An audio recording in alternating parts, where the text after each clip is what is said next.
Croissant. This is James, aka JP Harker, coming to you with another video. This is another video of things I've been reading recently. We've got 3 books on there. As before, I don't have physical copies of all 3 because I've physically read 2 and I've listened to 1 on audio. So it is Drus the Legend, John Dies at the End, and The Man Who Would Be King. Now this was recently made for the Jubilee by my beloved wife for my son, who I sort of get on with. So I would wear this for Man Who Would Be King, but it doesn't quite fit me and looks vaguely ecclesiastical on me, so I'll just have this as my prop for that. As long as I'm not decapitated, which, you know, spoilers. Okay, let's begin at the beginning, and when we get to the end we'll stop. The First Chronicles of Drus the Legend by David Gemmell.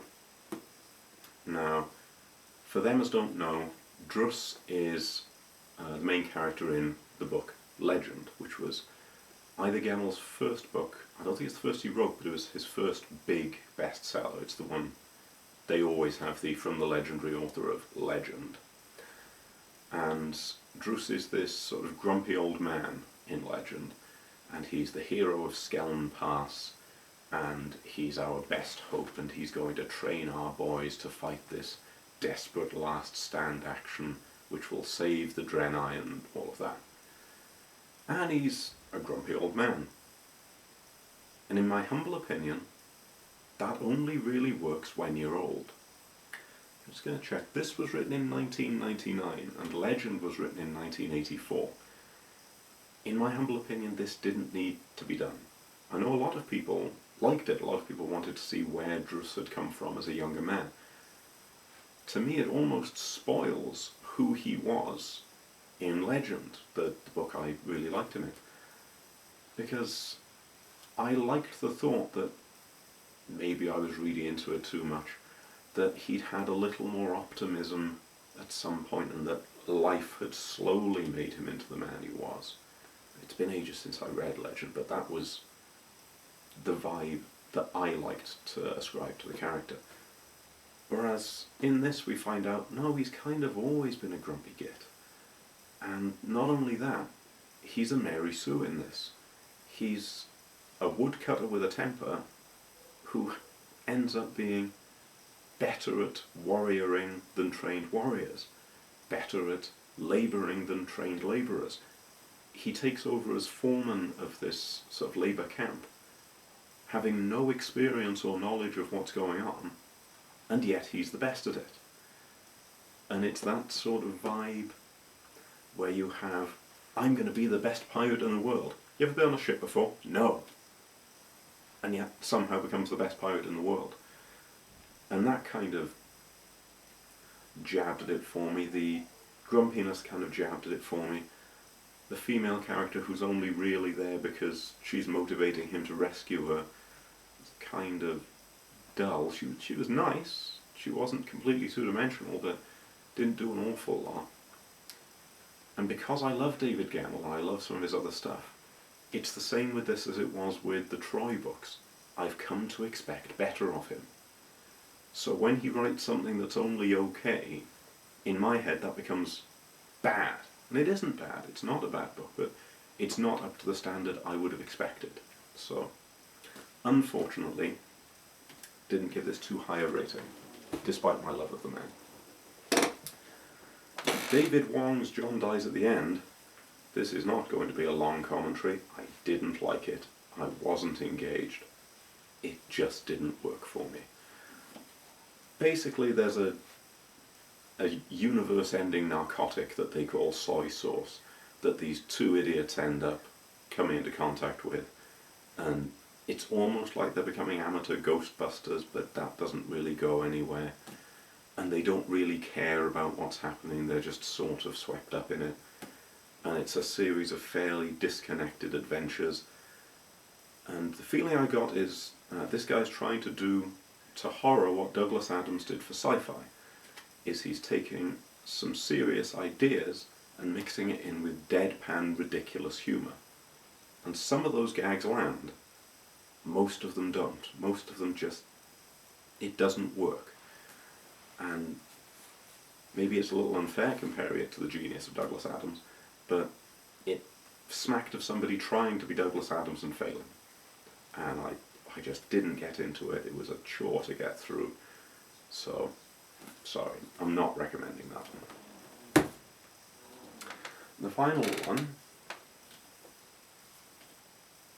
that's going to be a lot of. Let's hold it here. The final one, Man Who Would Be King, I was surprised at, I enjoyed, and it was sort of the opposite of what normally happens. I didn't know that Kipling's Man Who Would Be King was a short story. I thought it was a novel. Now, I grew up on the Michael Caine, Sean Connery film, which everybody loves who's seen it. It's a fantastic film. And I thought, oh, I'll read the book and I'll get some more info of what's going on. I'll see a richer background. And I didn't. The film is much more comprehensive than the story. The story, I was expecting and almost dreading a big info dump of British India and Afghanistan in the late 19th century. And I'd be kind of interested, but I thought, is this going to go into loads and loads of technicalities? And it gave us a rough idea, but it focused mainly on it's Carnahan telling of the adventure. Here's what happened to us. Here's this crazy thing that we went off and did. Here's what Danny attempted, because the short version of the story, if you've seen Road to El Dorado, they stole it. It's the idea of going to this country as civilized men into an uncivilized world, which we all know, racial overtones and all that. But the idea of going there and being worshipped as gods. They had intended, Peachy Carnahan and Daniel Drebert, to go there and, again, low-level racism, can't say I approve, but to teach these ignorant natives how to fight like decent Europeans and we'll make ourselves kings of that land. And they overstretch themselves and they start, in Danny's case, pretending to be a god. And that ends just as beautifully as you can imagine it would. But the film includes characters like Billy Fish, who I absolutely loved, and it includes anecdotes about Pipe Major McCrimmon and all sorts of humour and bonding between the two. I'm going to put this down. And while there's a bit of that in the story is quite streamlined, it's quite fast-paced, it's quite this happened, this happened, this happened. And you'd think I'd be disappointed by that, but as it is, I just rather liked it. I thought, oh, this is nice, there's the odd detail that I didn't know from the film. It's still a very engaging story. They go in a little bit more about the Masonic aspect of it, which is in the film but slightly glossed over. And yeah, I thought, not the best story in the world, but interesting and engaging. And as long as it ticks those boxes, that to me makes it a good book. It doesn't have to be a towering achievement of literature. If you enjoyed it and you wanted to keep going back to it, it was good. So I'm going to rate Man Who Would Be King fairly highly. So of the three books that I've looked at, David Gemmell, my beloved David Gemmell, I'm sorry, he occupies the middle ground. Rudyard Kipling, who I hadn't read before, he's at the top with Man Who Would Be King, and down at the bottom there's David Wong with John Dies at the End. I would not recommend that. Sorry if you're a fan, but it wasn't for me. And I shall leave this video at that, I think. That's the three books I read. Have a look at them. Definitely the first two. Maybe not John Dies at the End. I'll stop my slacking off now. This is James, aka JP Harker. Bill out.